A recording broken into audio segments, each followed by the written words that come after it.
नमस्कार मंडळी. दिवाळीच्या सणापासून कोकणात पावसाने धुमाकूळ घातलेला होता आणि त्यात कापणीचा सीझन, अशी सगळी परिस्थिती होती आणि मुसळधार इतका 8-10 दिवस पाऊस पडत असताना कोकणातला शेतकरी चिंताग्रस्त झालेला. सगळ्यांचं भात भिजलं, बरेच जणांचं नुकसान देखील झालेलं आहे.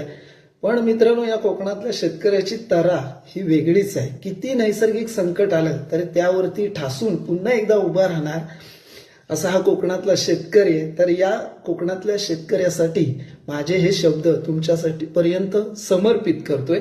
बघा, रोज होत हो घडघड, रोज घडघडायचं, रोज सांज सकाळी पाऊस पड, सकाळी उठलाय नाही तेव्हा संध्याकाळपर्यंत पाऊसच पडत होता.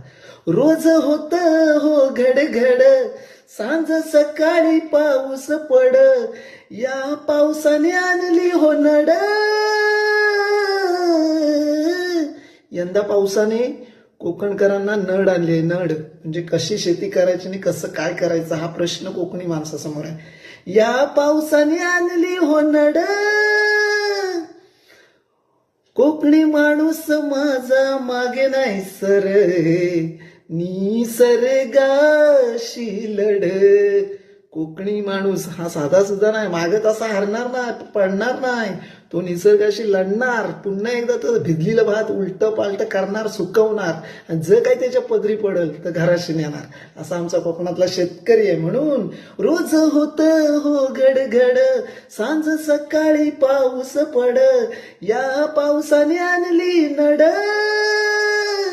कोकणी माणूस माझा मागे नाही सर, निसर्गाशी लढ.